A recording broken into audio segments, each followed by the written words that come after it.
Okay, welcome to Wild About Mushrooms. We're here in Missoula, Montana with an assembled crew here of people who are interested in mushrooms.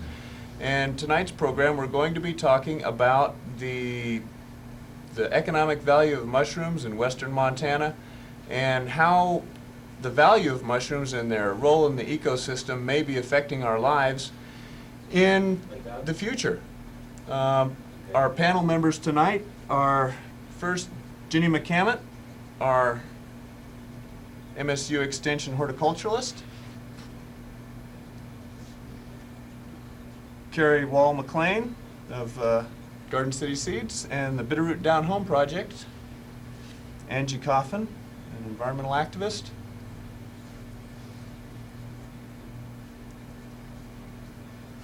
Alain Desroulet and Karen Coombs.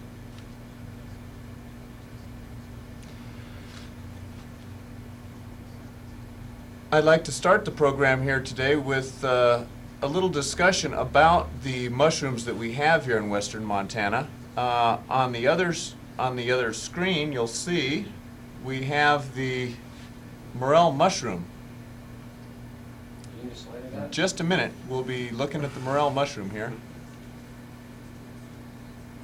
Well, maybe so, in more one than thing just a while we're little waiting while. for the old morel is Yeah? we should mention this is a call-in show. Ah, this is a call-in show. You got the morel on, Larry. Okay, we have the morel on. Okay, this is the common yellow or white morel, which we usually find in the cottonwoods down here. And this is one of the most common and sought-after mushrooms right now in western Montana. We have the next one, Greg.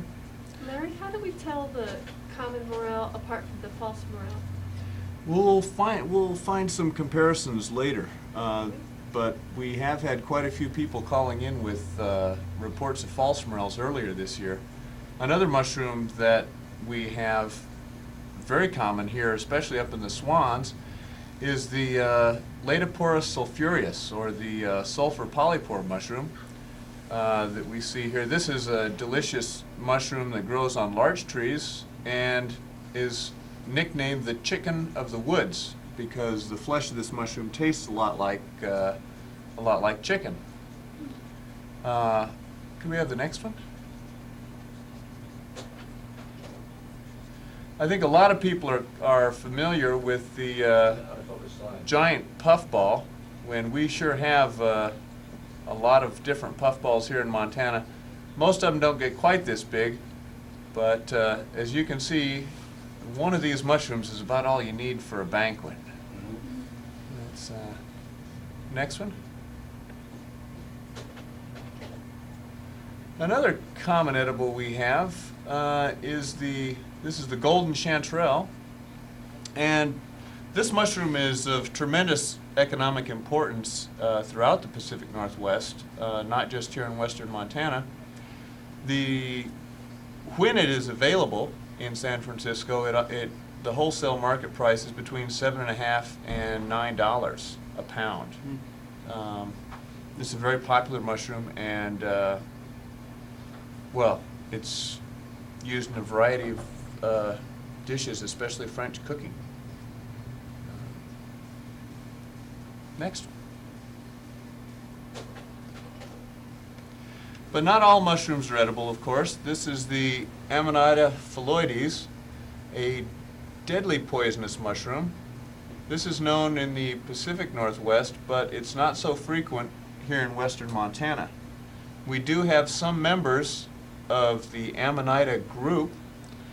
You notice some of the characteristics here. You can see the warts on the cap, I believe, and the skirt-like veil. And if we look down on the bottom of the slide, we can see the bulbous base that is also an indication of this group. Stay away from warts. Stay away from warts on the cap, and those white gills can be a real problem as well. On our next slide, we'll see this is a much more common Amanita gemata, or excuse me, Amanita pantherina in this slide, sorry. This is also poisonous mushroom, but we have no reported fatalities from eating this mushroom. Is it true, Larry, that if you see a white mushroom with white gills and it has the veil around the top of the stem and then a little cup at the base of the stem, is that a common indicator of being poisonous? It sounds like you're describing the Amanita phalloides or virosis, so yeah, I would say that that's a pretty safe bet. If you've got a white gills and a prominent ring around the stem with a bulbous base, warts on the cap, well, it's not a good idea to experiment with something like that. There were about, I believe it was 1989, 14 people in California were killed by eating this mushroom, and they really consumed very small amounts. How risky is it really to experiment with mushrooms?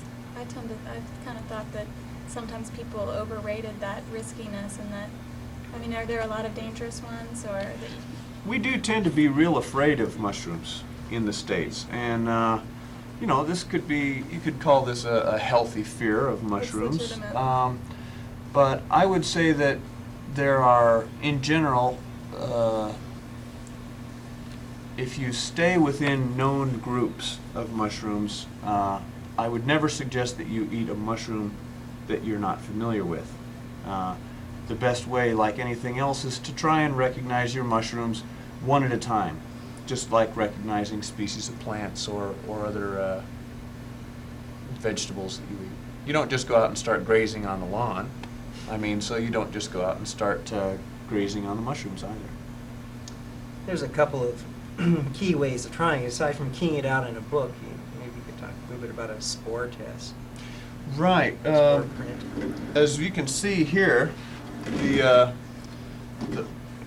basically mushrooms consist of a cap like this with gills underneath and a stem.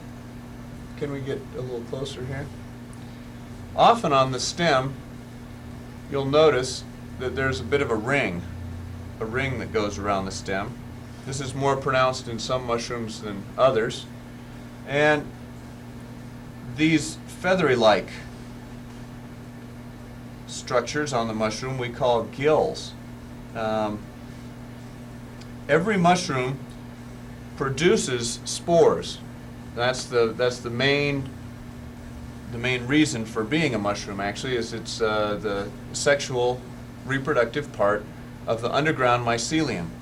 Now these mycelium, which live completely underground, often grow together with the roots of a tree, and the mycelial fibers actually penetrate the root tissue, and inside the root tissue the plant and the fungus exchange nutrients, much in the same way that nitrogen-fixing bacteria supply nitrogen to legumes like peas and beans. Many pine trees and even many deciduous trees take nitrogen from the mushroom. In return, the mushroom extracts carbon from the tree and basically gets an energy source from the tree. But anyway, you were talking about these gills and doing a spore print. Yeah, one important technique for identifying mushrooms is to separate the cap from the gill, and we usually like to put it on a piece of white paper. And over a period of time, usually about 2 or 3 hours, when we leave the mushroom on this piece of paper, we'll get a deposit of the spores of the mushroom. This deposit can usually tell us what the species of the mushroom is. White spores may indicate a large group of mushroom, but they may indicate mushrooms like the Amanita, which we have on the other monitor now. On the other hand, they may be brown, like the the agaric that I'm holding in my hand. And yet other mushrooms don't produce any structure outside. If we can get a close-up here, this is an underground mushroom called a truffle. And these mushrooms produce their spores completely inside of a closed ball. This ball is underground, and small rodents like squirrels and other animals will dig these up. They locate these completely by smell.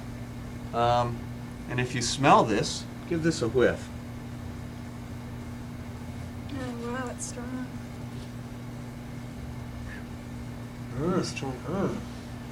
Some of these mushrooms can be detected from Little scent gland. several feet or even yards away. Alain, perhaps you could tell us a little bit about the French black truffle. Well, I don't know much about it.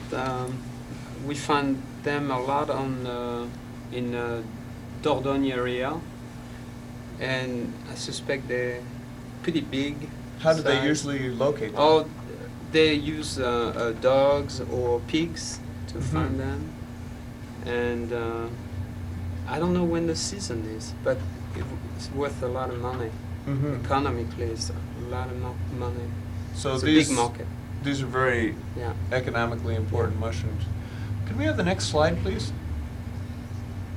Say, when people are watching these slides, or they might have questions, and jot down a question, a note to remind you your question, and then you can call in. Do people know the number to call in? That's a good question. Does everybody? Okay. Are we putting that on the screen? You guys have a number for people to flash on the screen, or just share This that with us mushroom all? that we're looking There at we go. right now is the Amanita muscaria, the fly agaric, and this is a common and inedible mushroom. Again, notice the warts on the cap of this mushroom, all those tiny little spots. And again, if you find something with warts, it's best to look it up in a book and not throw it in the stew pot. So, could we have the next slide? A lot of times, people believe that mushrooms pop up, as they say, overnight. This series of slides will show the growth cycle of a species of Pholiota terrestris, that was grown right here in Missoula. This first picture was taken 4 days after the first mushroom started to break the surface. The second slide shows 8 days growth. The next one, 10 days growth. And finally, 13 days growth. So you can see that in 13 days, about 2 weeks, is what it takes this particular species of mushroom to reach maturity. Now, some species, like the shaggy mane, will complete their whole life cycle in about 48 hours. So they'll be going much more quickly.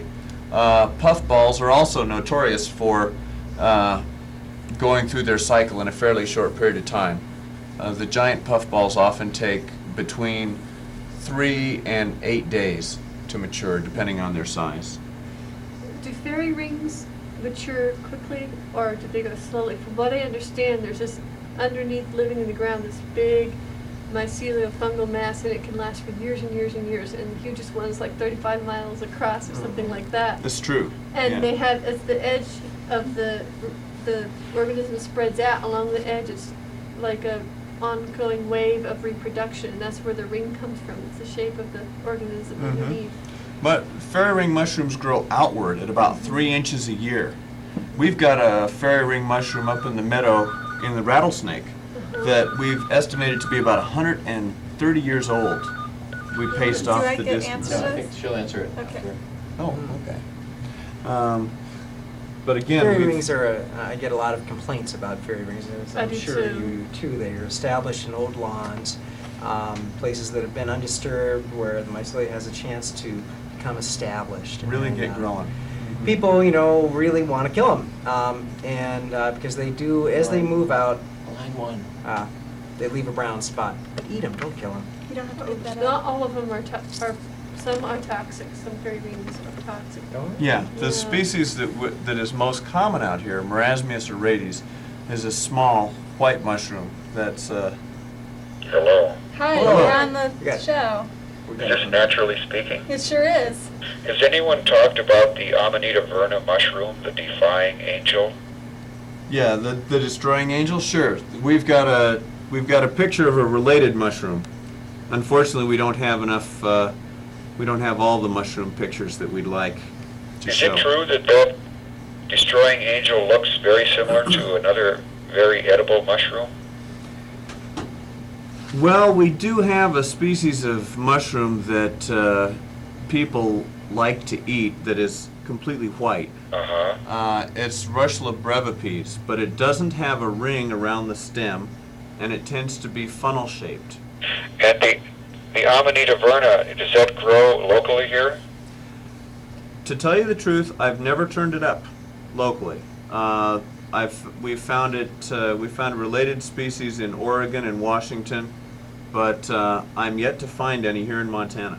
What happens if a person eats one or two of these? Basically, within the first few hours, not much. But within about 48 hours, the toxins in this mushroom are absorbed into your bloodstream, and you might want to take that picture off because we're talking about a different mushroom. The toxins from this mushroom are absorbed into your bloodstream, and they're cyclic peptides. They're like a protein. Mm-hmm.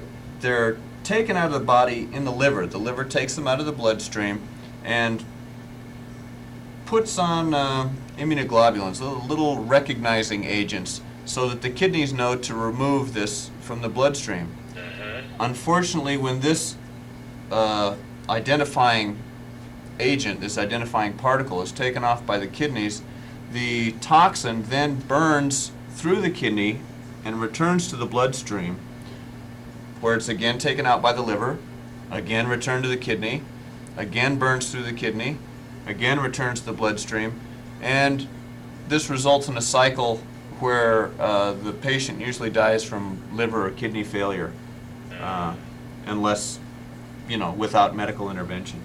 Is there any way of saving someone who has eaten one of these? Immediate medical attention. I'm not a medical doctor, so I wouldn't venture into the prognosis or that. Okay, then the other question I have, the last question is this. Is there actually food value in mushrooms? I heard someone say that there isn't. Yeah, actually, this is a common misconception, but mushrooms, by dry weight, have just about as much protein as any grains or dried food. I'm trying to think. The soybean actually has more protein by dry weight than, for example, the oyster mushroom. But in general, mushrooms do contain a good deal of protein. The reason I think that many people say that mushrooms don't have food value is because they're very, very low in carbohydrates. They're almost all the body of the mushroom is composed of fibers like cellulose, and as a result, they're a good source of fiber. But you'd get mighty hungry if you tried to survive on just mushrooms alone. Some mushrooms have medicinal values also, don't they? They sure do, and if we look at the next slides, we'll see what some of those medicinal mushrooms are. Could See, we? we're kind of leaving this guy. Thanks for calling. Uh-huh, Oh, yeah. thanks a lot. Yeah, was there anything else? Yeah. Okay. Since we're talking about medicinal mushrooms, let's move it forward about 5 there, Greg, and okay, one more. All righty, one more. There we go. Excellent. This is a picture of Ganoderma lucidum. Now this mushroom, also known as the reishi by the Japanese or lingqi by the Chinese, has been used as a medicine for over 2,000 years.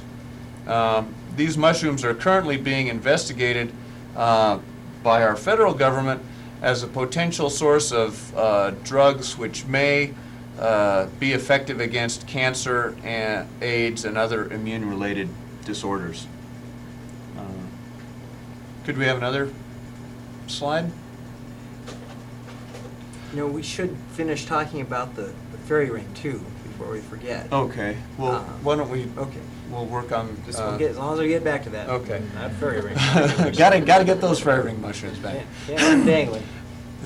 This is Trametes cinnabarina. This is an Australian species. We have a related mushroom up here called turkey tails, and these often cover a whole log. You may notice they're known as Trametes versicolor, and they often have several stripes. This is another mushroom which is several polysaccharides which are believed to be effective in immune response. And so we'll, right now, you know, the jury is still out. These have, again, a tradition of being used in Oriental medicine, but as of right now, we don't really assume that they have any value in this country. Is that the same mushroom artist design on it? Do you have any? No, I Do we have- found it. Oh, gotta follow these. Yeah, we do have some mushrooms around here that were, for example, the quinine conch, as it's called commonly, was being purchased by the government back during, I believe, World War II. People would go down and shoot these off the trees because it had antibiotic properties. And before the advent of, before penicillin became widely available, this was, you know, used as medicine. Do we have a caller, or should we move on? There's a caller.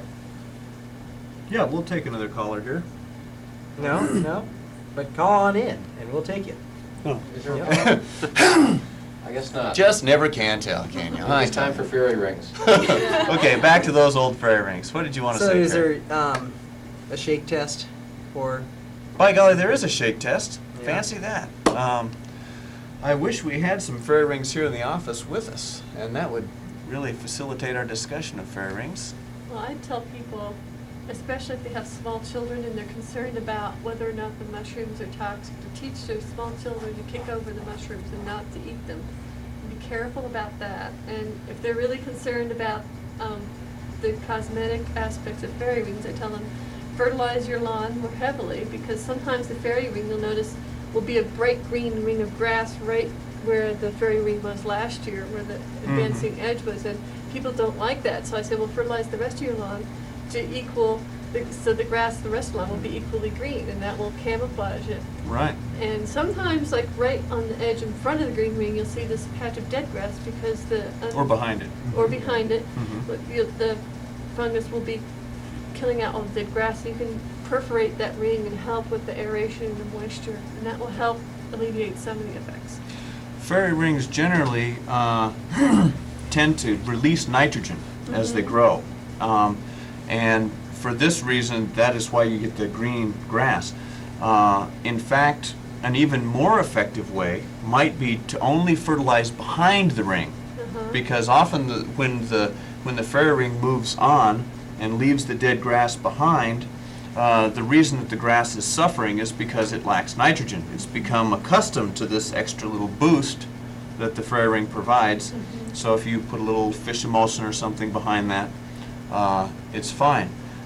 One thing, now we've been saying that the marasmius, the fairy ring, the common fairy ring here, is an edible mushroom, but like many mushrooms, the fairy ring does absorb toxins from the environment. So if you've been using chemicals on your lawn, you would want to make sure that you didn't use for food any of the mushrooms that might have absorbed, say, Roundup or something like that. Well, even a simple weed and feed. Mm. Would, Yes. Sure. have plenty of toxins. In fact, So whenever just I'm synthetic hunting, nitrogen. whenever I'm hunting marasmius for my own table, I always look to make sure there's dandelions and clover growing around. Right. You know, because that's a pretty good indication that nobody's been using. But can you pick a sample and shake it around by its little stem? That's a very good example, and if we had some fairy rings here in the studio, I'd be delighted to go into that in more detail. Afraid we'll have to wait on that. All right. It's not a precaution in general to take when you pick up mushroom, to be careful where you pick up the mushroom, also around the roads, you know. It's true, yeah. With the I've- cars passing by and Where they might put like a de-icer on the roads in the winter. Or even Exactly. lead from exhaust. the exhaust. It's true. Again, especially especially shaggy manes, which we have a slide of right here. Can we look at that fairy ring slide? Next one. Next one. Next one. Keep going.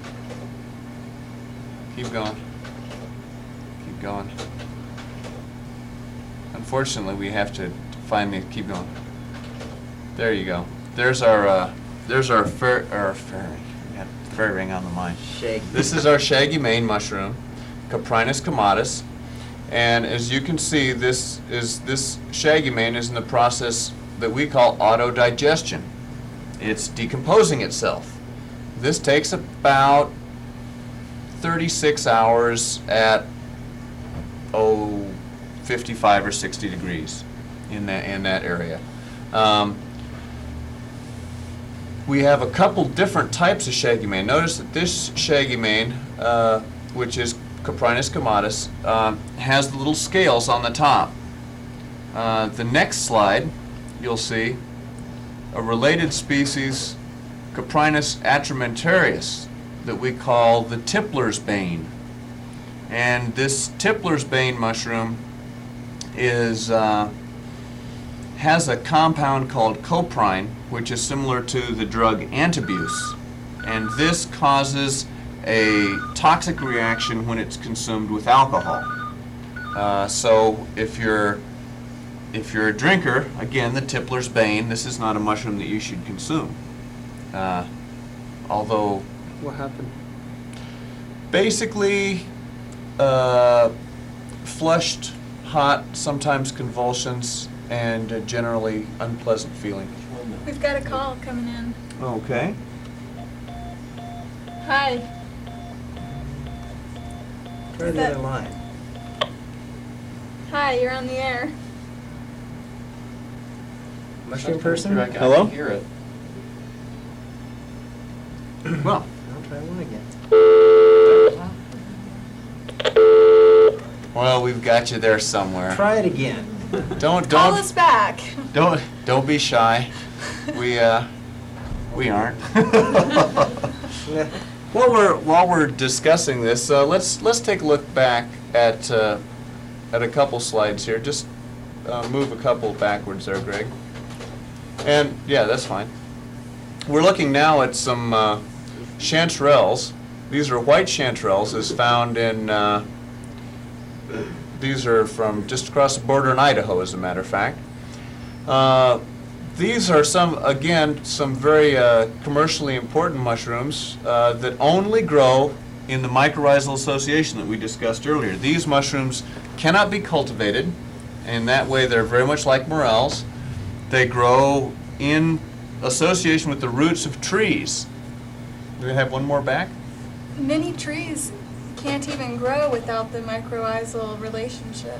That's true. Yes, I went to this, I visited this pine seedling nursery, and they deliberately cultivate and inject their particular brand of fungus into the soil, and they have noticed great increases in growth. On the other hand, there are also pathogenic strains of fungi too, strains of fungi that will make a plant sick. So it's just like people. Fungus is just like people. There's good people and bad people. There's good fungus and bad fungus. Right, but the whole, it's all part of the whole concept of living soil. That mycelium under the soil are in there along with all the fungus and algae and insects, and they're all doing a particular symbiotic job. And the mycorrhizae can actually be a glue that the mycelium can hold the soil together. You know, sometimes you'll dig up and see this white fuzz under the ground. You know, it's involved in a real complex relationship, which generally indicates a good, healthy soil. Yeah, another thing that can help is fungus helps dramatically with decomposition. I mean, we would be really stuck with lots of unrotted carcasses if it weren't for fungus to help decompose the dead trees and plant material back into the soil. Right. An old organic growing technique is to make compost tea, which is to just soak composted organic material, usually like manure and straw or something, in water, and then just strain that out and use that to water your plants. Well, a twist on that is to look in your area for duff, for decomposing organic material, usually around deciduous trees, and add that to your stew, if you will, your compost tea. And I've seen that used especially successfully with tree seedlings, like you were saying. And as a matter of survivability of plants can be greatly increased, especially native plants, by getting, trying to get some of the mycelium from the area that you've gotten your seeds from or your seedlings from. And also duck near successfully growing specimens of a large sample of the tree that you're trying to grow. As a matter of fact, that is the one way that we have found to establish exotic species like these truffles, and like, as we see on the screen there, the Boletus edulis, is to plant seedlings around a spot or around a tree that is infected with this fungus, and allow the seedlings to grow in that environment for a few years, and then transplant them into their new location. And they often take the fungus with them.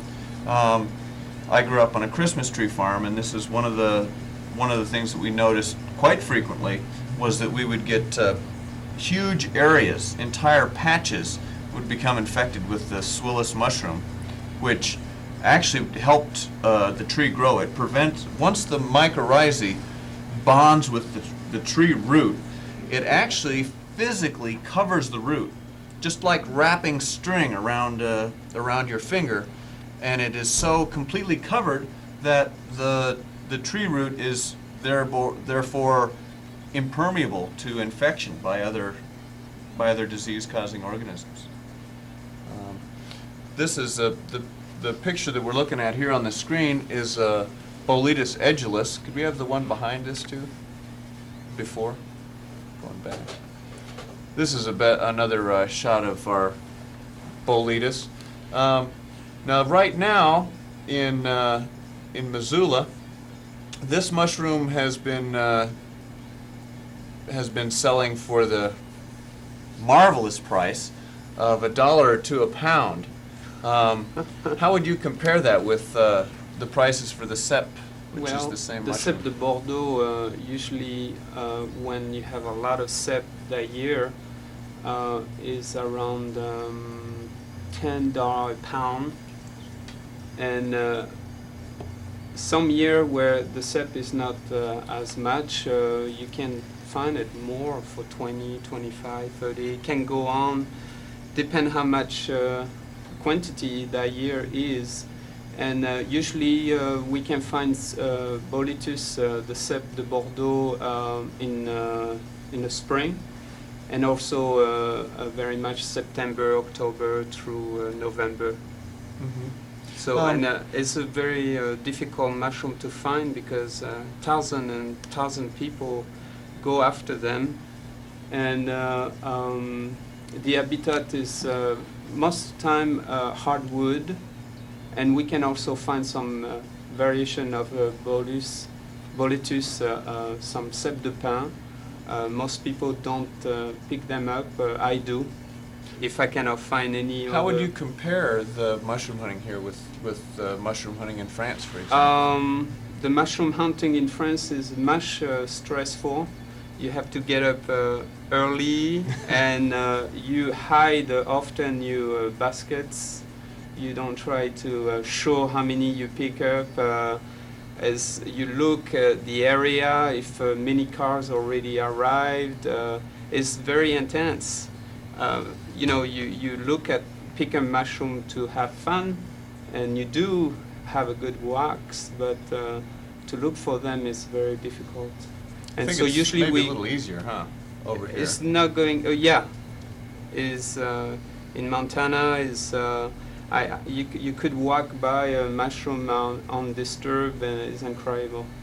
In France, you could not do that. You really have to search to the worst place, especially if you didn't get up that early. You really have to look very hard. Yeah, I remember you saying on one of our hunts that you couldn't believe the old dead fungus that were already Right. eaten by worms. Right. that Yeah. were, You can find by accident few there, but they're very rare. Usually, you can find new ones more often than the old ones. Very much, and usually you use a stick and you move mouse and leaves, and you really hunt. Karen's got kind of an interesting thing that she's done with some of our local mushrooms. What have you got there, Karen? Well, I've got some mushroom paper here, and it was made out of this foamies here. That what do they grow on? They grow on pretty much on rotten logs, and sometimes these are also a parasite on sick or dying trees. Well, anyway, when they're real fresh, they're a little softer than this. This is an old one, so it's kind of hard. But all we did was chop it up and soak it for like a week or so, and then smashed it up with a mortar or pestle, and then put it in a blender and made like this mash with lots of water. And this is some of the paper that we made. These are some different kinds. This darker color here is using the whole mushroom with this dark part. And then the golder paper is from carving this off and just using the golder insides. And this is just straight mushrooms and water and nothing else. You don't need any kind of mordant or fixative with it to help hold the fibers together. And actually it works real well to just hold the other. This is like a 60-40 mix of 60% mushroom and 40% just old paper bits that had been soaked and mixed together. And it needs a little more work, but you could write on that. That's not a bad little piece of paper there. And I just brought this for fun too. This is a piece of Knepp paper. And it's made from a plant that's related to okra. It has nothing to do with any forests. It's a real nice piece of paper compared to this mushroom paper. But it's a lot of fun. It's a good project for kids, you find these and It's a nice art form, too. yeah, it is. And this is a bowl that was made out of some recycled paper. You can just stick it over any kind of form and make all sorts of different things. This has poppies pressed in it, although they're falling out. I think one of the nice things about this this type of mushroom paper, as a matter of fact, is that it doesn't because unlike wood, mushrooms don't have the cross links on their cellulose fiber. They're not bonded together chemically, and so in the paper making process, it's not necessary to add sulfuric acid or hydrochloric acid or some chlorine compound to help break the cellulose apart. Once you take the mushroom and physically break it down, you're ready to make paper, and the byproducts are edible, basically. Yeah, so you could probably completely use any non-toxic. kind of mushroom besides this. They're all You could use pretty many much kinds of sold. mushrooms, yeah. A woman has even written a book, actually, about how you can make various types of paper using mushrooms. And also, several mushrooms are being used to dye wool. I know some people are interested in dyeing wool, and You that's could, another. do a fontaine also, Yeah. having water splashing. And, Sure. is that the one the artist used? to No, this do- is not the No, artist it's conch. We not. do have another mushroom around that resembles this a little bit, that is used for drawing on the bottom because it Yeah. leaves a mark. These kind of grow like trees too. They have rings Mhm. that you can count. You can see their years of growth on them. Well, let's get back though to the primary use of or the primary interest that many people have in mushrooms, of course, is their edibility. And again, besides the bolete, which we're showing on the screen now, could we have the slide before this? We also have the, this is an example of the Spiraceus radicata, or the cauliflower mushroom. This is found in our area. It's a nice big mushroom. This one's about the size of a beach ball. And this is a delicious edible that, again, only grows in established forests. Angie, do you have a few things to say about the economic value? Sure, I think that it's important to realize that mushrooms provide an economic part of our economy. You know, it's important, and it's important when we're talking about logging our forests away. And our region, and especially the Pacific Northwest, where they have a multi-million-dollar industry in mushrooms there, people have made over, I think the state of Oregon made $60 million on mushrooms alone. And they're a really important component in the forests. And if we cut the forest down, the mushrooms cannot grow there again. So it's a sustainable way to make money off of our forests rather than cutting them down once and not having another return except for that one time. And it's Mushrooms annual. come year after year, especially if we harvest them in a sustainable way where people don't over-harvest, but they do come year after year, and it's a really big money maker. So I think that that's important. Mm-hmm. The price of matsutake, if we move back another slide or two, we can find a picture of matsutake. There you go. This particular mushroom goes for about $100 a pound in Tokyo these days. It's so valuable that it's even hunted by helicopter in British Columbia. And again, this mushroom is completely dependent on the mycorrhizal relationship. It's dependent on a living forest for its survival. And we don't have much information. In fact, as far as I know, we don't really know how long it takes after a forest is logged for matsutake to come back. As far as we know, it doesn't. Perhaps over centuries we can reestablish it, but generally speaking, at least within our lifetime, once a forest is cut down and the matsutake is lost, it's not possible to reestablish these colonies. They live in a complex association with not only the mycorrhizal association of the tree roots, but also decomposing the duff and forest floor material as well. So like other types of wild crafting, you have to use restraint or common sense, and in that you try not to pick all of any crop that you're going after. But if you're interested in mushrooms as an economic source, you might consider cultivating them yourself. There's various levels of cultivation. When you go into inside cultivation, it's a little tricky in some respects. You have to be worried about contaminants from other species, and it's certainly possible, and it's very lucrative to a lot of people. But it can also be done more on the fly, more on the wild. You might have noticed an old compost pile of mushrooms growing. And certainly everybody's familiar with mushrooms on old manure. One thing that we're looking at here in Montana is the idea of growing oyster mushrooms on cottonwoods along river bottoms and creek bottoms. Well, Here it is. here we have a picture Oh, these are of shiitakes. of shiitake growing in a greenhouse in Japan. These logs are cultivated in such a fashion that they can be forced to produce mushrooms either 2 or 4 times a year.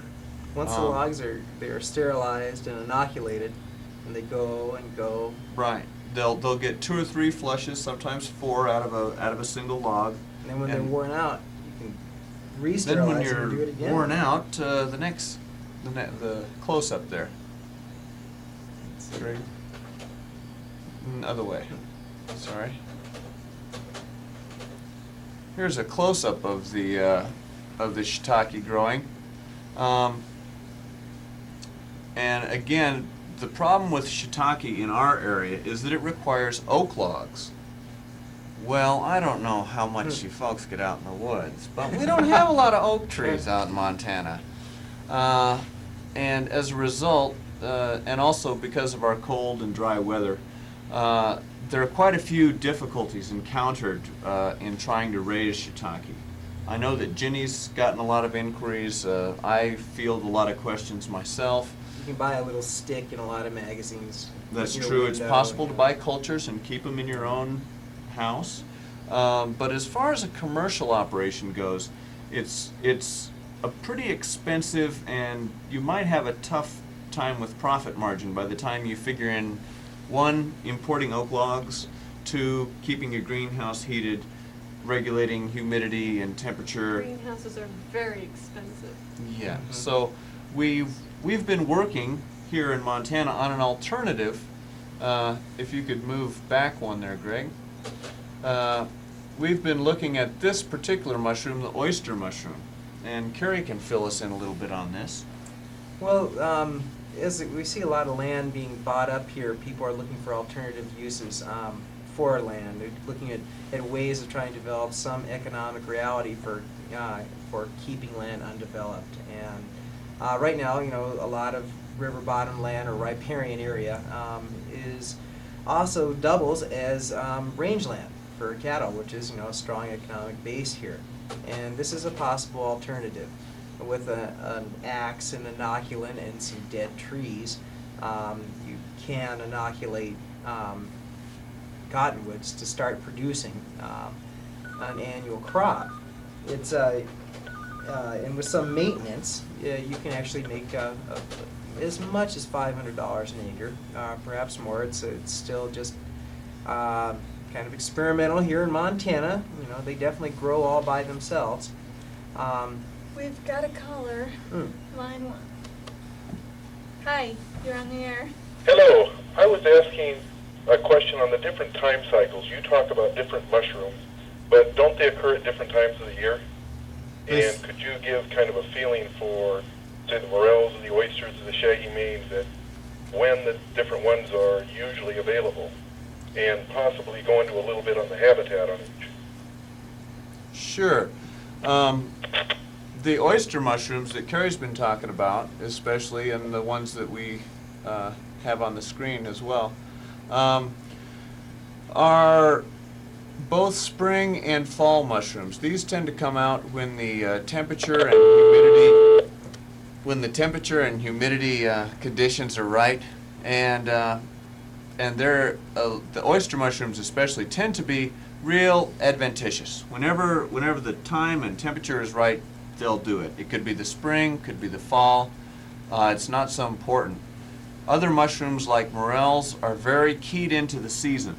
You'll never find a true morel coming up in the fall. You only find them after winter. Now, at this point, people will be going, well, wait a minute, I hear about people finding morels in July. Well, if you go high enough in altitude, July is spring, and it's pretty much that type of a situation that we're looking at. Morels pretty much will show up when the snow melts. Other mushrooms only grow around the edge of melting snow. They're actually called, appropriately enough, melting snow mushrooms. Yet others, like the shaggy manes, tend to grow during the summer and fruit when the temperature drops. Okay, they tend to kick in. Cold seems to set them off rather than a certain amount of heat. I hope that's. So the primary habitat for the morel would be cottonwood leaves or The white morel greens. that we have around here definitely grows under the cottonwoods. The angusticeps, the black morel, as we call it, is much more likely to be growing under Doug fir, and this is the mushroom that is most common in burn areas. I think a lot of people have probably heard about the about the large volume of mushrooms that was moved out of the Libby and Troy area this last year. And I think that, you know, estimates range between $1 million and $2 million that have left the state in this way. But right now we don't have a law that deals with this. Yeah, this is a big concern for us.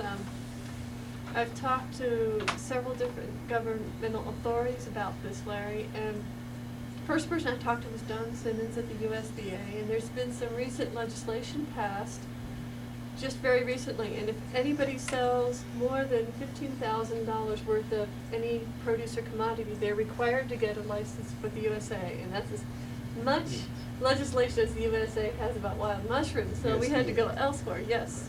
USDA. Yeah. So I went to the Environmental and Health Sciences Agency, and I talked to one of their representatives there. We had quite a nice talk. He was real helpful.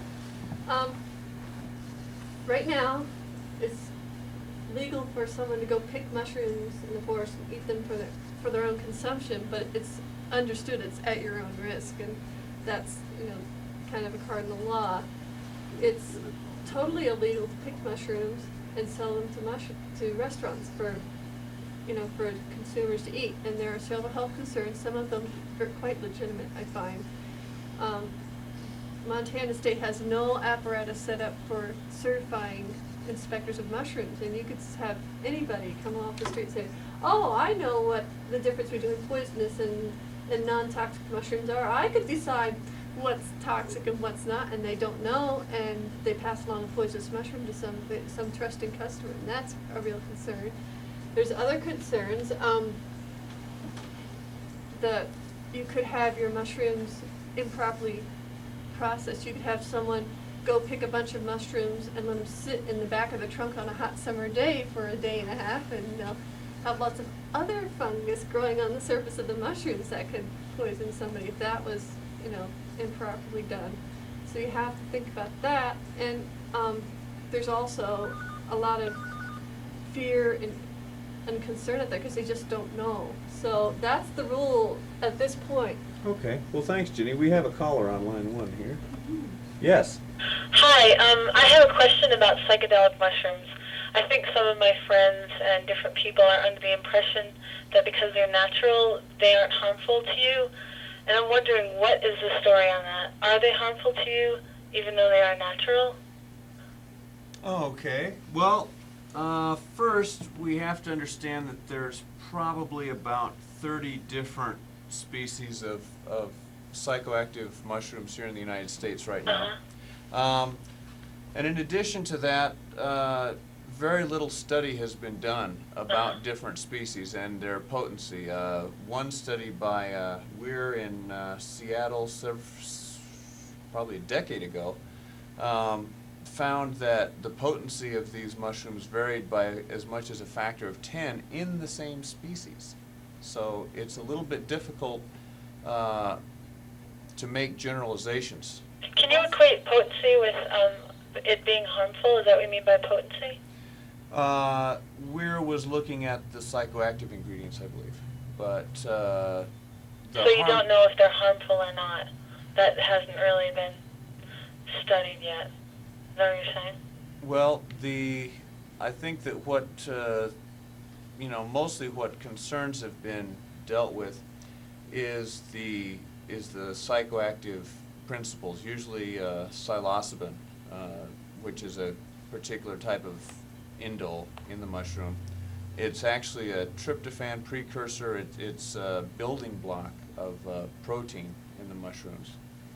So it wouldn't be smart to assume that just because they're natural, they're not harmful.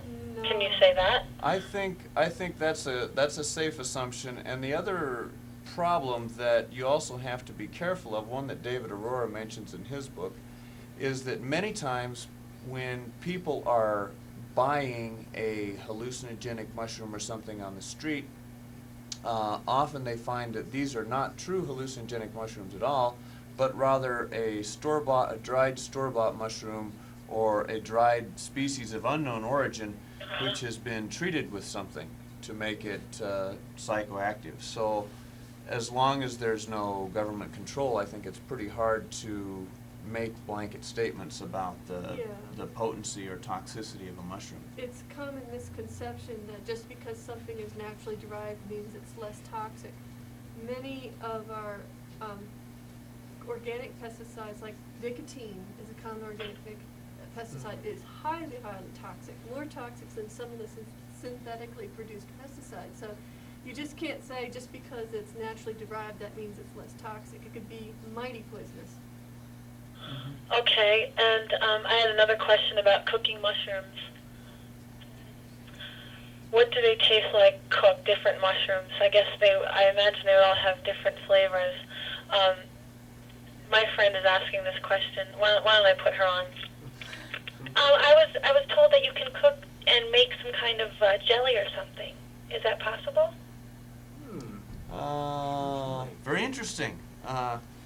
There are a lot of different kinds of mushrooms out there. One of them has been called the candied mushroom. And yes, this mushroom, which I collected last year, can be treated, soaked in sugar and warmed up, and it becomes kind of like a gummy bear. Okay, thanks. There's about as many different kinds of mushroom as there are different kinds of vegetable. And so, again, I would hope that in watching this program you would notice that we are trying to examine mushrooms very specifically and not make generalizations about mushrooms overall. The best way that you can learn about mushrooms is to pick up a good field guide and learn your mushrooms one by one, just like you would do anything else. If you have questions, find someone who knows mushrooms. Don't hesitate to ask. And when you bring a basket full of mushrooms, make sure they look at each one, not just a few on the top. Right. You don't want to just throw all your mushrooms together. Whenever you pick mushrooms, be sure to separate them out by collection. Take this group of mushrooms that you found here, put it in one bag.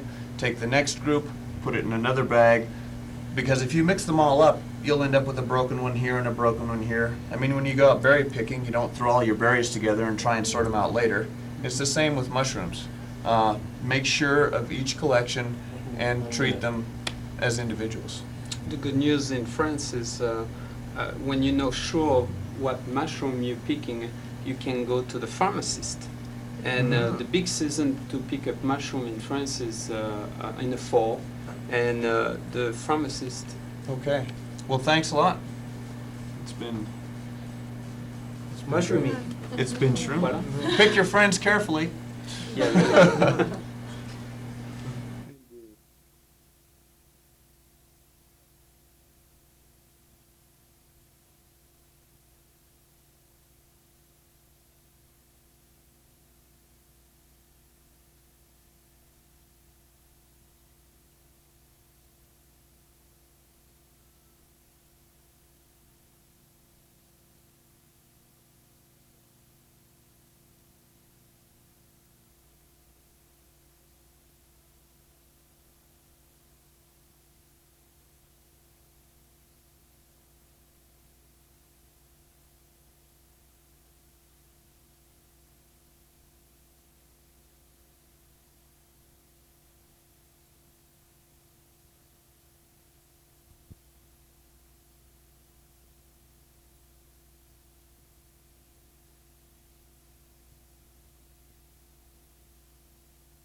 Well, welcome to Dial a Psychic.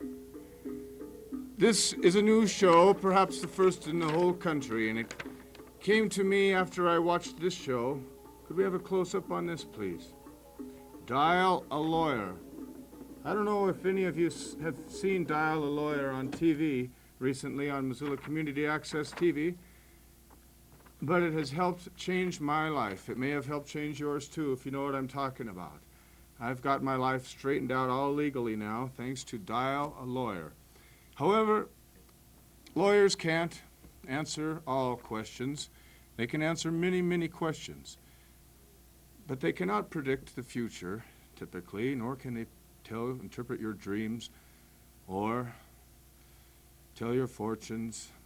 I can. I am the great facade. The great Fadad. Or is it facade? I can't remember. But anyway, I want you to call me live on TV. This is live. You can call me on the phone, and I will talk to you and answer any questions you have regarding your future, your past, your present, who you want to marry, who you don't want to marry, whether you're going to have bad luck or good luck in the coming year. I am a real fortune teller. So let's have those phones ring. In the meantime, I will need some, perhaps a volunteer. I see a young man in the studio behind the camera. Would you be so kind, sir, as to come up and let me tell your fortune?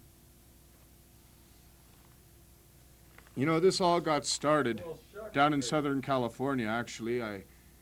I tried to get on public access TV down there, but the FCC got on my case, and so I came up to Montana, and so far I just hope I can make it up here. After all, this is free. I'm not charging any money. This is absolutely free. What are these numbers here and these letters on the hands?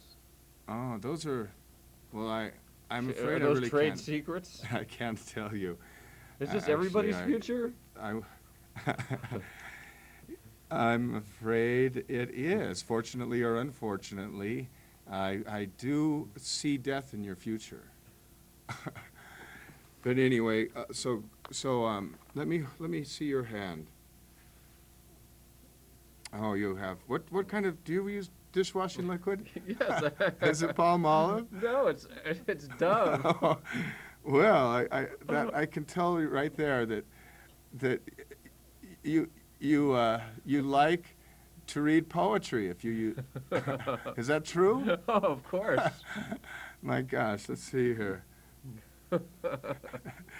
Oh. Was that like a special, almost like a magnifying glass? Oh, Psychic magnifying glass? I see. Have you been bitten by a turtle recently? No, not recently. No? Not in this lifetime. Have you lost a cow? No, I've had a cow. You had a cow. Tell me about this cow. It was like this. Moo. Moo. Moo. Is that? Oh yes. Okay. Well, this is very profound. This is very profound. All I can tell you is that don't lose this cow. Don't lose this cow, because if you do, the cow. It'll mean, what was it? If you lose a cow, you close your fingers around your thumb and make a fist, and you'll be safe. Like this? Yes, yes, Just for like punching the cow? yes. Let me see your hand again. Remember, callers out there, you can call in live. This is live on Missoula TV.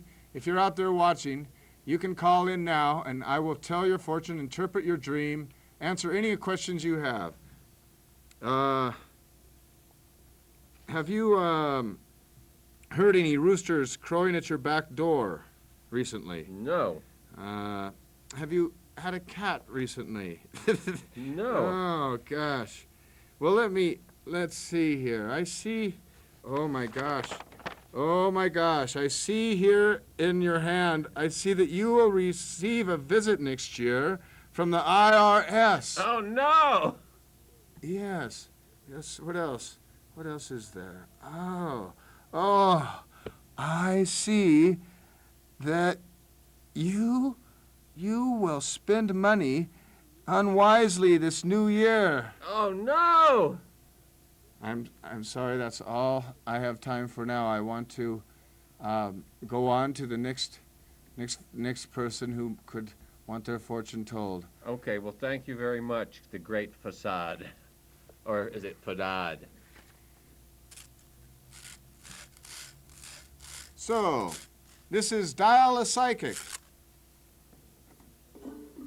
or dial a fortune teller, or dial a clairvoyant, or dial a weirdo. Oh my gosh. I think we have a caller. Hello. Oh, Hello, it's this. You have called Dial a Psychic. Thank you for calling. yeah, I think I better turn my TV down. All right. One moment. He's turning down his TV. That's good. That's good. But leave the TV on. It's good that we need to commune. There's certain. You must have your TV set on. It's on. Turn it down. But I need to communicate through the waves. I need to. Your TV needs to be on. It's on. Okay. Well, my name is the Great Facade, and I have, I know a lot. I know about everything. I have a master's degree in science, and from Dr. Science, and my pappy taught me a lot. Could I answer any questions, sir? Well, yeah, I'm out of work. Will I be working soon? You?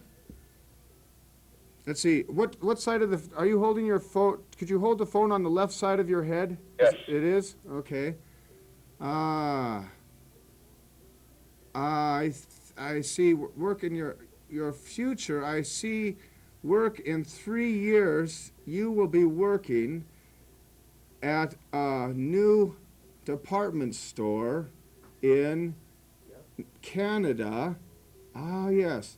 And you will be managing an ice skating rink in the shopping mall. Do you know anything about ice skating, sir? No. Absolutely nothing. Well, Ice skate, but I've only ice skated just a few times in my life. well, I hope you enjoy this new job. I don't know whether I'm wrong or I'm right, but this is what I see. Okay, I thank you very much.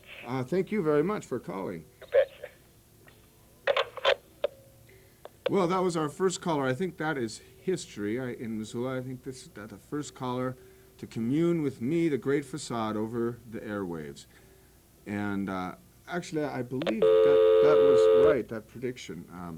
It's coming in clearer and clearer now.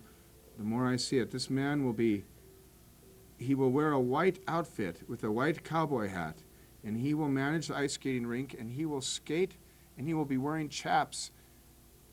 I wish I could have that job. Well, now call 542-MCAT, 542-6228, and talk to the Great Facade. Not many people believe in fortune-telling these days. It seems to me I set up my shop on the sidewalks in Missoula this summer, and I've set up a Karis Park, but there's very few people who are willing to pay to have their fortune told. I think that's very unfortunate. But so I decided I'll quit charging money and I'll come on TV for free and offer my services for free. Let me give some advice, some of the things I know, some examples of some of my wisdom. Here, I'm going to give advice. This is free advice. Say you want your neighbors to move. If you want your neighbors to move, what you do is you write the name of the person you want to move 8 times on paper. And you put it in a dark bottle and add 4 tablespoons of vinegar, 1 tablespoon of whole black pepper, 1 guinea pepper, 1 cayenne pepper, and hang the bottle where the sun can rise and set on it. They will move quickly. And also, if you sweep behind an undesirable rumor every time he goes out, or put hatred powder in the hatband, it will give him a wandering mind. There's one more antidote for move neighbors. Take their shoe and throw it in the graveyard, an abandoned graveyard, and they will wander about and no one will pay any attention to them. So that's if you want to get rid of some of your neighbors. Let's say you want to stop a man from wandering. Let's say you want to stop a man from wandering. Oh, there's some kind of a signal coming through. What is this? Please. Oh, a message just came through. It was a strong message. It's a secret message. I'm afraid I can't share it on the air. Let's say, folks, you want to stop a man from wandering. What you do is you take a bared rock rooster, name him after the man, and tie the rooster with a long rope to the fence and shorten it 1 foot every day and feed him there. And start with a 5-foot rope and shorten it to a yard. Feed the chicken 3 days there at 1 yard, and the man will never wander. These are some of the things I know. These are some of the things I can tell you if you give me a call at 542-6228, and I can maybe help set your life straight. It is important that we know our future and our past and our present, and there's no better way than to call me, The Great Facade, at 542-6228. It's Dial a Psychic. It's free, and it is for you. I'm not in this for myself. Believe me, I had a vision when I was a young man. Someone predicted my future, and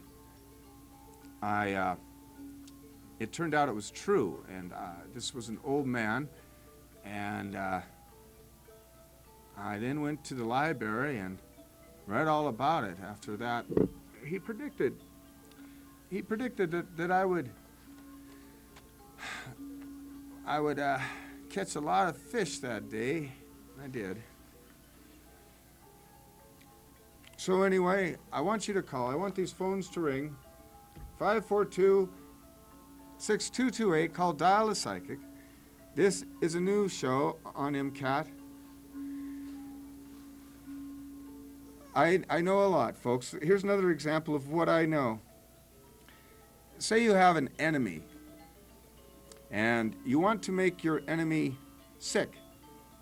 What you do is you take the soiled undergarments of theirs and hang them on a bare rafter and get some hackberry switches and whip the garment. They will be so sore they can't get out of bed. That's what you can do if you want to get back at your enemy. There's a lot of magical things that I know about.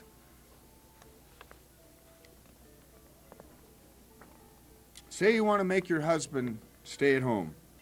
What you do is you take sugar and cinnamon and mix them together.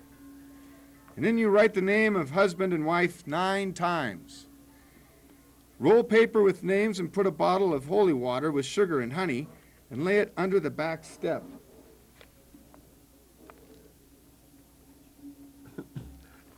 Oh, there's a lot of magical things happening here tonight. Ah! Oh no! Please. I think this guy works with the FCC. They're always on my case. They won't leave me alone, but they know they have no right to take what I'm doing away. Boy, do they bother me. They really bother me.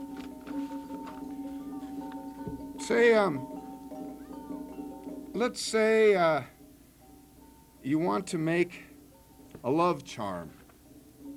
Well, I'll tell you how to make a love charm. What you do is you take powdered angel worm dust mixed with love powder, and you can get these at Butterfly Herbs, and ground John and conqueror root.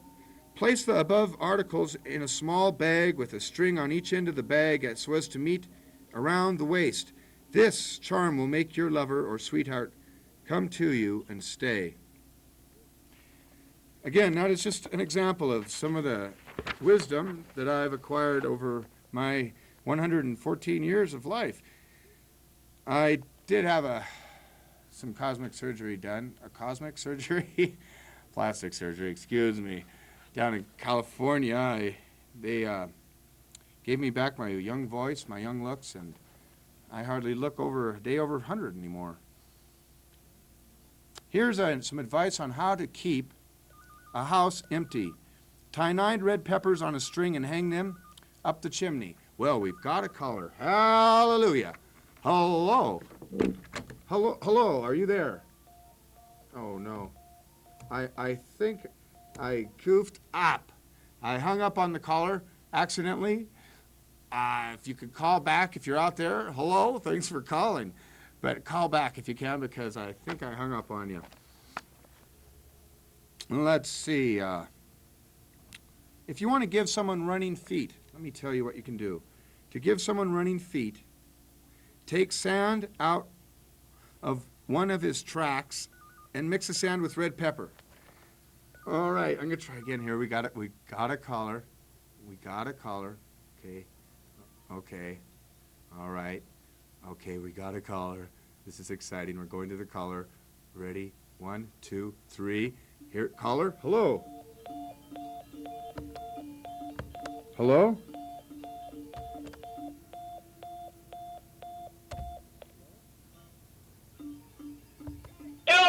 Hello. Hello? Hi, you're here. You're on the air with the Great Facade. Is this a great facade?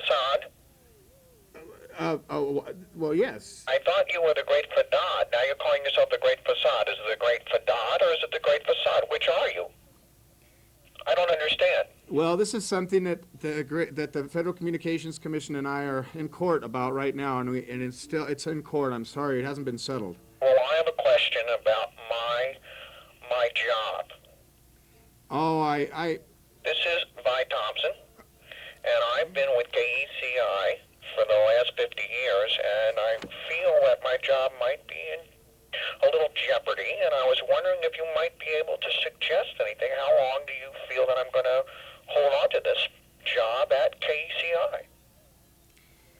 Vi, I want to ask you something. Do you think there are any ghosts in the studio where you work?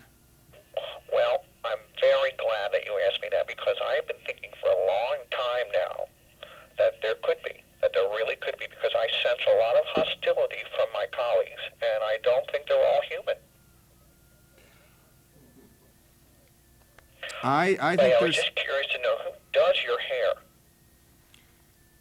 Well, my barber, the barber college in town here, I go there. They hate me, though. It's lovely. Is that your natural color? Well, no, I'll tell you the truth. This is, It's bleached, it's an isn't it? accident, actually. I went swimming in this pond up the Blackfoot River, and, God, I didn't know it. It was a cyanide leach pond of a mine, and got out of there right quick, but permanent hair change. I understand. Well, this is a lot of fun, and I'm really having a good time. I wanted to know, did I see you the other day at Hennessy's shopping? Yes? I thought it was you. I've seen you around town before, and I want to tell you, that fall ensemble that you picked out, it's you. It goes wonderfully with your hair. It's beautiful. It really matches your complexion. I didn't expect this call this evening. This is wonderful. Well, Thank I'm you. glad you're doing it. I want to tell you, it was a real problem trying to get on with all the calls that you've been getting. I'm surprised I got through. Oh, you are lucky. You are lucky. Wait, Oh, by the way, I do have a question I wanted to ask you. Aside from my job situation, which is quite perilous, as you know, I've been having a sort of quasi-affair with Les Schwab, and I was wondering if you could predict, now that he is kind of, having fun with me, and also he has his lovely wife,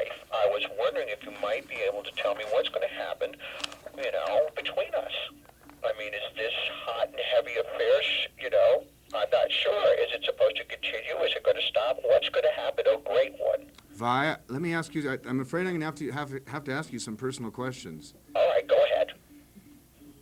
When you think of Les, does your eye, do you notice if your eye twitches? No, my eye doesn't twitch, but I get a little tingle in a place that I can't mention on public TV. I'm sorry, I think I know what this place is. Really? Yes. Well, that sounds like a lot of fun. Do you know what this means? No, please tell me, a great one. It means he thinks about you all the time. Oh my God, are you serious? You know, all I thought he thought about were tires. Les, I can tell you, Les is coming into me really loud and clear now, thanks to you.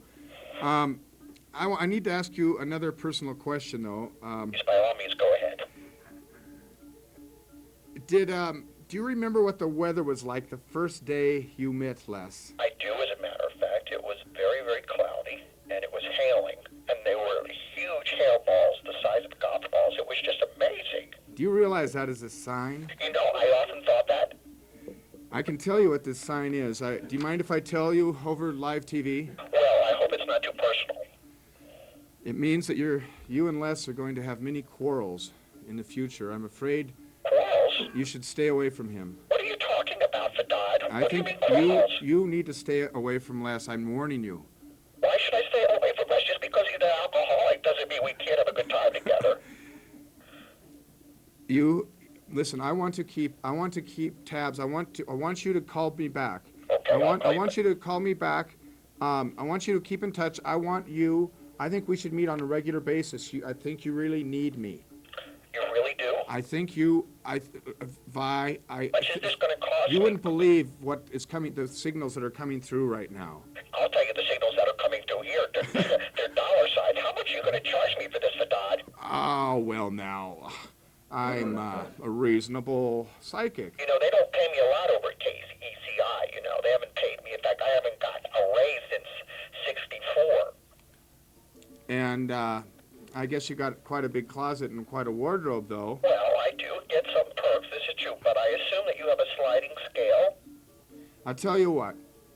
How about we'll just do a trade? I get to go through your closet, and we'll just go from there. Sounds like a deal. Sounds like a wonderful thing. I'm willing to work this out. Listen, it was lovely talking to you. Thank you for the advice, although I must tell you I'm a bit distraught about your news about me and Les. I don't think I should stay away from him. I really enjoy his company. It is as clear as day, that sign on the day you met him. I'm afraid that you must take these things seriously. I thought that was a sexual sign. I thought that meant that there was love in the air. At least there were heavy golf balls in the air. Not if the wind was blowing. Well, the wind was blowing, but I think it was less. Well, let's be sure about these things. Maybe, you know, we should do have Les call you. Hey, hold on for a second. Here he is right now. He just came in there. Hold on. He's right here. I'm going to put him on, all right? Wonderful. Ladies and gentlemen, Les Schwab is on the air. With some new value and no extra charge. Is this the Grateful Dog? Les, I know what you look like. I've seen your picture. I've seen your picture all over the place. I know who you are. Yeah, and I know who you are, Fadad. And if you don't watch your ass, I'm going to break it. Oh, Les. Now, you listen to me, young man. I don't know who the hell you think you are, but you're going to stay away from me and my little Vi, or else we're going to pull off that wig and point you out to be the transvestite sexual that you are. You understand what I'm talking about? Les, you don't know what you're talking I about. know what I'm talking about, son. You are a sham. You are a sham. You shouldn't even be on TV Dial Psychic. What kind of degree do you have, anyway? You ever bought tires for me, son? Les, I see you in one of my stores. I'm going to wrap one of them steel belted radios around your head. Les, what does it mean if you have two blowouts at once? Do you know what this means? Yeah, it means you bought your tires in Big O is what it means. No, it doesn't. That's not what it means, Les.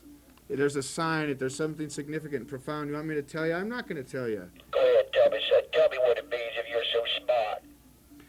It means you're going to be reincarnated as two people at once. What the hell are you talking about now? You probably don't care about what I'm talking about, I care about what you're talking about. You just explained yourself, son. Have you ever shopped at my store? I just read your advertising is a lot. That's about it. Well, I want to tell you something. I didn't get to be the tire king of all of Montana and Northern America just by sitting around predicting. I went out there to work. Do you understand what I'm saying to you, son? Now, you might be able to predict the future, but I Les, can sell you a good steel-belted radio. You understand what I'm saying? Les, I need to ask you something. Please, let me just ask you one question. All right, go ahead. What did you have for breakfast this morning? I have what I have every morning. I start the day off with a bowl of Quaker oats. It's good, and it's good for me. I have a strong cup of black coffee. Then I usually have some kind of a dead animal, whether that be a pig or a cow. And I also have some eggs, maybe 3 or 4 eggs, and hash browns. I like hash browns with that. And I have some fresh fruit. And then I follow that all up with a Pepto. Are you sure there was nothing unusual about your breakfast this morning? No, it's the same thing I have every morning. My wife, well, I should say, anyway, a woman that I know fixed my breakfast for me every morning the same way for the last 28 years. Now, what are you going to say about that? I'm just trying to see what I can see, what I can see, what I can see. What can you see anyway? You can't see the cameraman in front of you.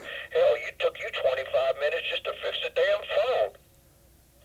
Did you drop your spoon this morning? That's it, you dropped your spoon, didn't you? How did you know that? What the hell? Were you in my... What the... Do you know what that means? Vi, come over. Vi, get over here. Who the hell is this boy? How do you know I dropped my spoon? Drop your spoon, business will fall. That's the Did you saying. say, son? What did you just say? Our business has been better, never been better. What? Drop Vi, the get over spoon, here. business will fall. That is a fact, Les. I'm afraid your business, I don't care how hard you've worked all your life. Fadad, this is I Vi. see a very You've really gloomy, upset him. You are really upsetting Les. Now please stop it. I think I might as well just hang up because I'm getting a little upset myself here. I want to be taken seriously here. And I don't think Les was really listening to me. I think he was listening to you. I just think you upset him. I mean, I think that you should try to give people some positive vibes when you can. It All should be a right. lot of fun. Well, I try and do that. But I must have the courage. My great-great-great-grandfather always told me that you no matter what comes in as far as signals or messages, they must, no matter how gloomy or terrible, he said, never back down from telling them the truth. It may risk them, I may never talk to you again. Sometimes a little white lie goes a long way. Sometimes what they don't know won't hurt them. Now, I think that you should apologize to Les. I'm going to put him back on the phone right now. Les? I ain't going to talk to that son of a gun. I don't know who the hell he thinks he is. He ain't going to talk to me that way. Now, Les, you just be quiet and you listen to what this man has to say. He's very wise for his age. And don't make fun of the way he's dressed. It's a skin condition. Now, go ahead. All right, what do you got to say, son? We're all going to die someday, Les. Yeah.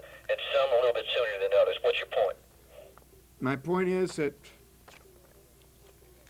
I'm sorry if I upset you. You definitely did upset me. What do you mean to tell me that my business is going to go in the toilet? What kind of statement is that? Is that a kind of thing to tell a man who works his whole life for just his family? You're the one who walked in and picked up the phone and talked to me. I didn't. None of this was planned. Believe me. Yeah. I mean. Do you have any good news for me, son? I must. Well, if you can. Do you have any good news for me? That's what I want to know. Oh, okay. Well, I must know something about you. I must just know one thing that happened. Have you bought a new car recently? You know, I have not bought a new car, but I'm going to get back into my own little world here. I want to thank you for this call, and I don't think I'm going to be calling you anytime soon. Now, you have a good day. I'm going to allow some of these good people of Missoula to start calling because I know that your line must be backed up. So you talk to them. I hope you have some good news to give them. I'll talk to you later. I have have a lot of good news. I have a lot of good news. Thank you. Well, I have a lot of good news. People don't realize, shouldn't jump to conclusions here. I think we have another caller. Hello? Okay. All right. Well, I have a lot of good news here. I think we have another caller on the line. Thanks for calling Dial a Psychic.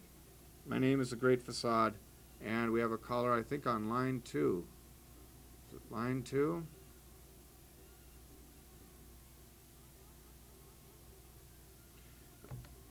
Hello? Hi, Hello, who's this? Doug.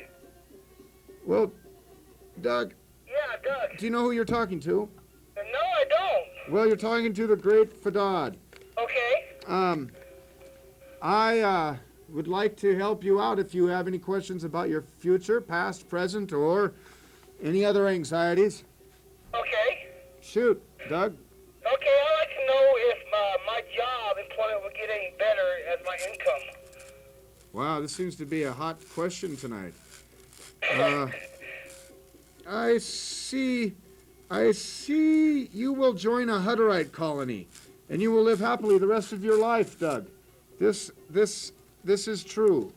This, I think, is true. Okay. Let's see. I see you will inherit a chicken farm in Harlowton, Montana. In Harlowton, Montana? Harlowton. Okay. And I suspect these are related events. Okay. I think you're a lucky man, Doug. Cheer up. I hope I'm lucky. I'd say so. I just got one more question for you. Sure. Okay, I'm 28 years old. I want to know, when will I be married? You're 28. Right. When will you be married? Let's see.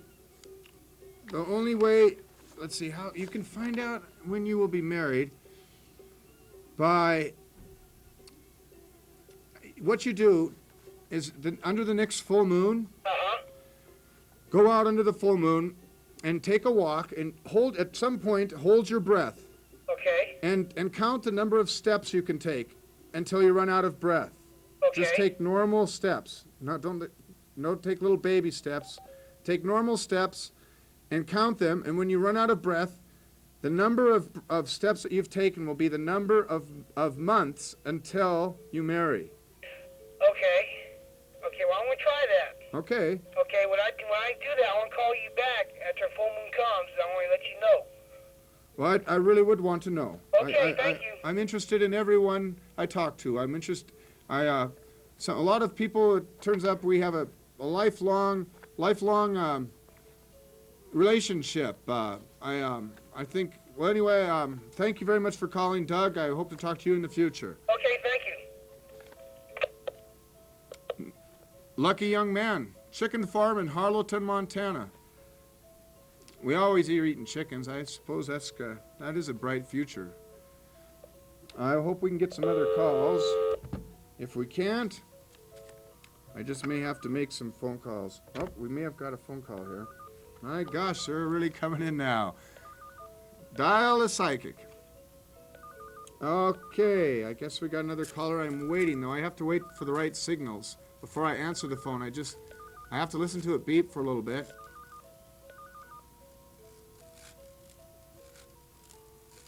Okay, I think I can go on line 2.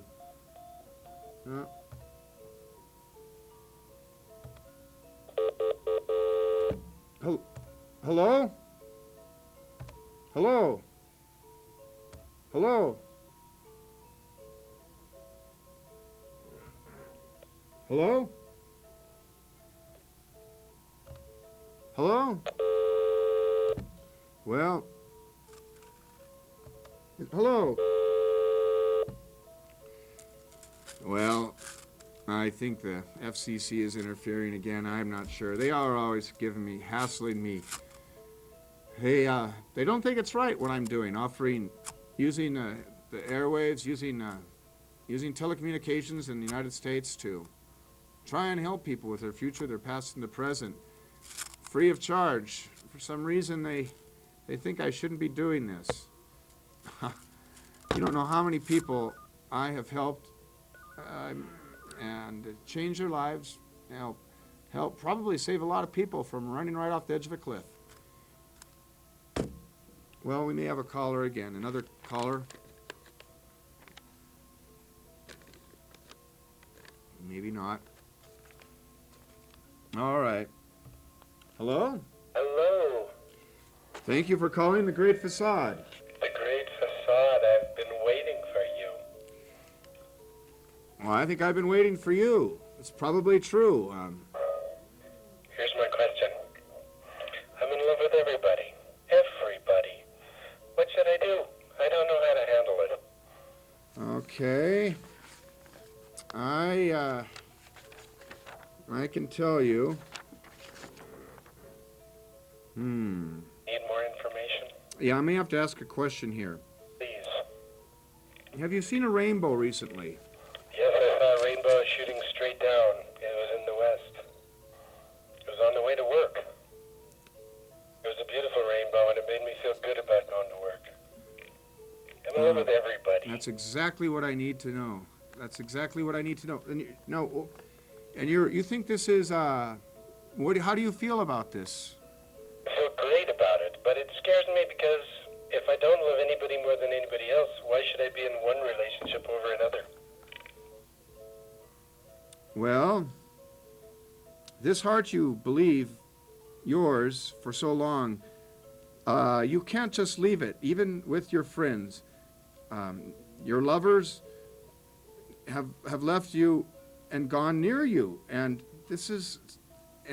keep safe what you kept for so many years.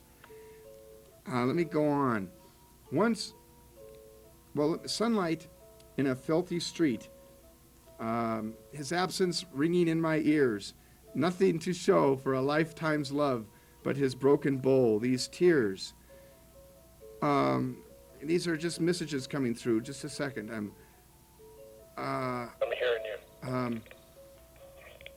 I think you're a very lucky man, actually. It means that you will never be elected as a public official. I hope you understand that. Well, I've kind of wanted to be president and save the world and make everybody happier. I wish you could. But the way things are going, the way the old ball bounces right now, I can see that you should not to try and run for public office with the predicament that you're in. Predicament? I see. It could be another one ahead. I believe it's scary, but it's true. And I can tell you, this is now coming in. You will go on a journey on a sleeper train. Sleeper train? Yes. Where will I go? I don't know. I don't see where you're going. Alice? But anyway, you're a lucky man. You're a lucky man. Just don't worry about running for office.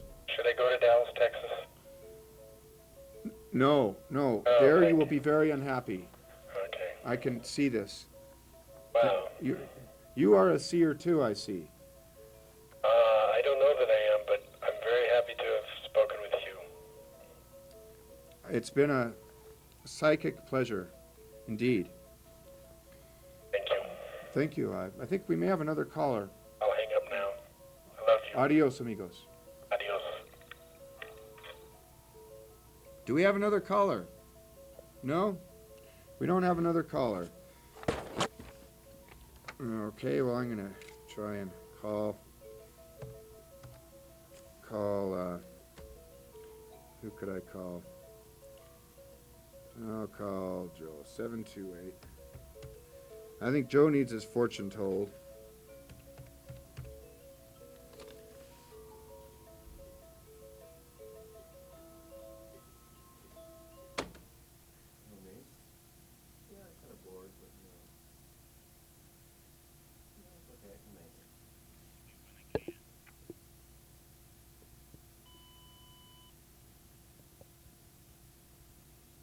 Well,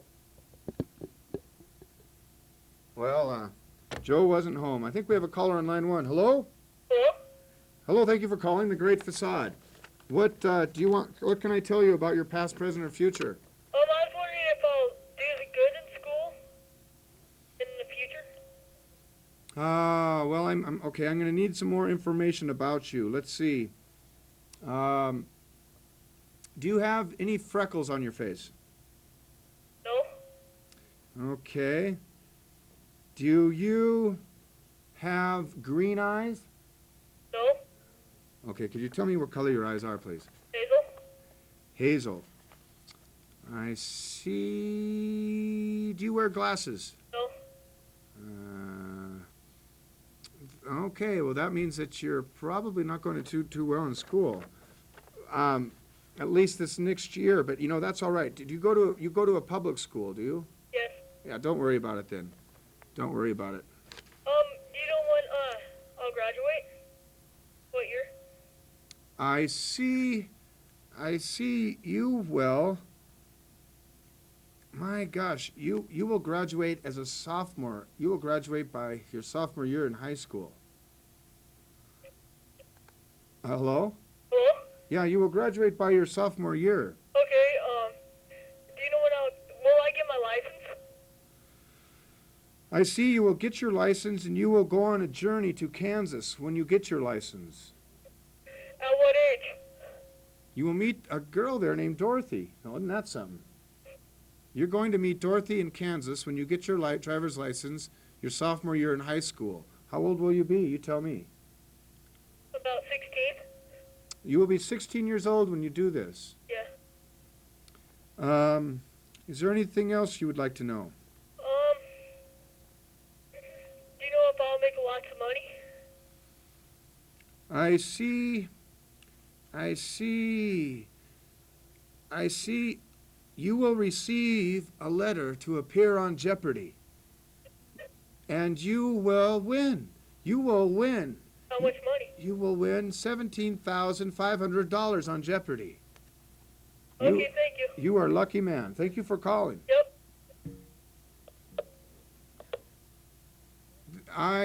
I'm so glad to be able to reach out and help those people out there who have no idea what their future is bringing them. I know. Give me a call. It's free. Give me a call. We may have a call right now. This is absolutely free. Figure, if you wonder what your future holds, what your past meant, what your day meant, what it meant today that you saw a bird hit your window. I know these things. Line 2. Hello, you're on the air with The Great Facade. Yeah? I have a question. I was wondering if I'm going to marry the guy that I'm dating right now. Okay.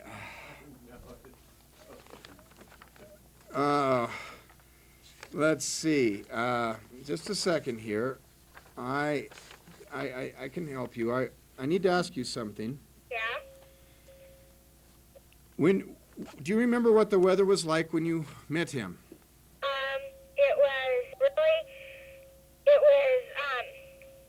It was a lot of stars out and it was clear. It wasn't cloudy or anything. It was a clear night. Okay. What you need to do, how many stars did you see? How many are ever in the sky? I thought you said 5. Well, and you're wondering if you're going, what was your question again? You're wondering what the future of your relationship is going to be? I was wondering if I'm going to marry the guy that I'm seeing right now. Okay. How many more minutes is it? I would say That's too bad. that if the man is younger than you, you will have good luck raising sheep. That's all I can tell you. I'm not kidding. It's not coming in clear. All I can tell you is if he's younger than you, you will have a lot of good luck raising sheep. He's not older than me. He's not younger than me. We're the same age. Okay. I can then tell you that that if you're the same age, what you must listen here. If there's a full moon out and there is a line from the moon. Do you know what a line from the moon is? It's like if you look at a lake and the moon is up above the lake and you can see a moon beam across the top of the lake. Yeah. Coming towards you. Yeah. Don't ever cross that with your boyfriend, holding hands. Why? It'll mean that that's it. That's it between you two. It's a bad future. It means that, first of all, you won't marry. Second of all, you probably won't cruise the drag ever again. Do you cruise the drag? Yeah. The Higgins Avenue? Yeah.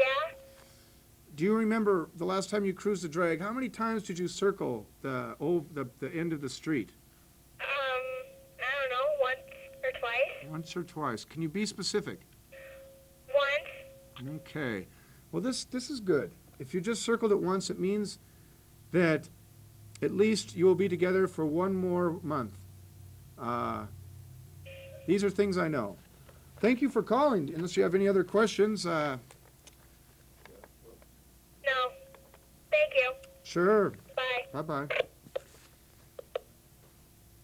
Well, I'm so glad to, again, be able to reach out through these airwaves, through these telephone lines, through these mysterious electronic, cosmic, psychogenic things I know about, things that I commune with and tap into. We're all capable of these powers. We have another caller on line 1. Thank you for calling The Great Facade. Do you have any questions about your past, present, or future? Yes. May I go ahead and I'd like to help you if I may. What would you like to know? Okay, I was wondering if I was going to get in a car wreck in a couple next months. That is a very, I could tell you, I need to know something though. I need to know if you, what kind of a pet, do you have any pets? No, I don't have any pets. What was the last pet that you had? A cat. And his name was Swarty. What happened to the cat? Was it a natural death or a tragic death? It ran away. It ran away from home. Okay, well that means that you are not going to die in a car wreck. I know, am I going to get in one? Oh my gosh, you are. But you're not going to die. Will there be a girl or a boy driving when I get in this wreck? Or will I be driving? It's going to be a taxi driver. A I taxi see it. driver? I see a taxi driver. Well, there you have it. Just stay out of taxis. Just don't get in a taxi. Is my friend going to be with me? Or my boyfriend or somebody if I have one? At least. At least he will be. I see many people in the taxi. You see many people? I see the taxi driver telling you that there's too many people in the taxi right before the wreck. Stay out of a taxi. At least in the next month. Am I ever going to get married? I tell you what, how do you feel about marriage? It's fine with me. Well, As long as the person doesn't, like, beat me or anything. yeah, you sound like a reasonable woman. Well, let me tell you, if you count 9 stars every night for 9 nights, and you put a mirror under your pillow on the last night, you will dream of your future husband. Now, do you want me to repeat that? No, okay, I count the stars. I count 9 stars in the sky for 9 nights, right? Correct, right, And then I stick a mirror underneath my pillow right, on the last night. right. And then I'll dream about my future husband or whatever. This is true. That's true. And these are things that I know that can help any of you out there. If you give me a call, 542-6228. And thank you very much for calling. Yeah, thanks. Bye-bye. Bye. Oh, man, do I feel good about this. I hope the FCC is watching tonight to see how honest and sincere I am trying to help my fellow Americans, my fellow Missoulians. in their past, present, or future, or any other anxieties. I can interpret dreams too, folks. If you have any dreams you're questioned about, I know. We have a caller on line 1. Hello. Thanks for calling Dallas Psychic. Hi, I have a question. I have freckles and green eyes, and so I was wondering how I would do this year in school. Well, I'm sorry. I don't see. I see. This is really confusing. I'm having strange signals come in right now, telling me that school is just not going to happen for you, honey. I swear, I'm honest. I'm being perfectly serious with you. That I see, school is just not going to happen. Now listen. Don't take it too seriously. Don't take it too seriously. But I am serious.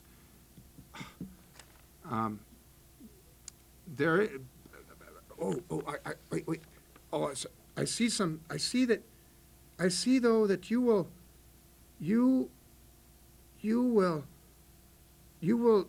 as soon as the new year commences, next year, you will be overtaken by a long bout of hiccups. Well. Really? This I know. These signals are strange, but they're always, everything that I have ever predicted has come true. So no matter how strange or bizarre these things that I tell you may seem to be, believe me, I take them seriously if you want to know what's good for you. Okay, I have another question. Please. Do you see any more of Rumi's romantic readings in my future? Okay, well, I'm going to pull out these cards here. I have these are ancient cards. These are 300 years old. They're from Ireland. They're from my great-great-great-great-grandmother. Now, Please. okay, I'm going to have you pick a card, and don't you worry. It'll magically pop out of the deck. There it comes now. There seems to be one. Oh, look at them move. They're just. I'll just take this. Okay. I see. Now, what was your question? I want to know if there are going to be any more of Rumi's romantic readings in my future. Yes, I see. I see you. You will go into the woman's room, and someone in the stall next to you will be reciting poetry, Rumi poetry. It is. You are a fortunate lady. That doesn't happen to many people. Will it be a man or a woman? I hear the voice of an angel reading the poetry. That's half male, half female. Interesting. Interesting. I tell you, I can't believe the things that come through to me, the signals. But again, everything that I have ever predicted is true. You will see. And well, is there anything else that you see in my future? I think so. First, I must ask, what do you eat your salad, your greens dinner salad with your main course or before? Before. Okay. Do you use the same fork that you've ate your salad with your main course, or do you like to use a different fork? If there's a different fork available, I use a different fork. But usually I use chopsticks. Oh, okay. Things are coming in really clear now. I see that your fear, any fear you have, will turn into confidence, and then back to fear, and then to paranoia. Oh. Okay. Ah, yeah. It's amazing. It's amazing that the things that we don't know. Well, thank you very much. Thank you. Bye-bye. Bye-bye. Well, we're moving right along here. I hope I'm being able to help a lot of people tonight, and I can help you. It's absolutely free. We will not use your name over the air. So please give the great Fadad a call. And I think we got another caller. Hello, you've reached the great Facade, psychic, healer, fortune teller. Is there something you'd like to know? Yeah. I'm wondering about my high school year. I'll be a freshman in high school, and I'm wondering if anything is going to happen to me, like I'm going to get in any fights or anything. Okay, that is something I can surely answer.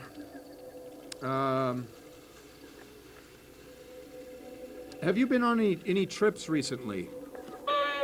No. Okay. Have you ever had recently some bird droppings fall on your head? No. Okay. Have you recently seen a whirlwind, a small one, even a small one, a whirlwind? No. Let's see. Well, have you seen any worms on the street recently? Huh? Worms on the street. Have you seen any worms on the street? No. Oh, man. Well, this is hard sometimes. I'm trying to figure out. Let's see. Sometimes if I hold my head, I can see that within the next 18 months, you will be working at Super America. That's good. But I can also see that, oh my gosh, you will fail to respond to a chain letter and lose $18,000.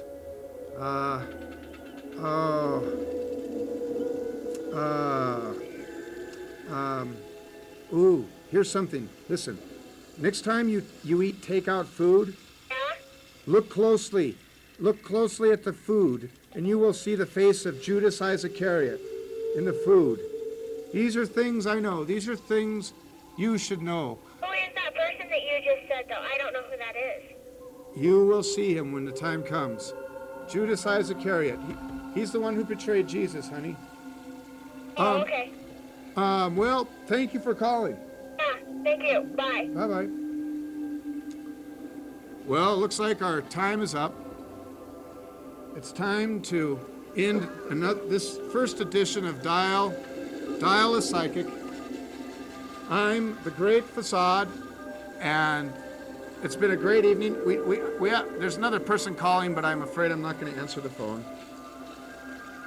So next, tune in again and join me in, my friends, and let me discuss your future.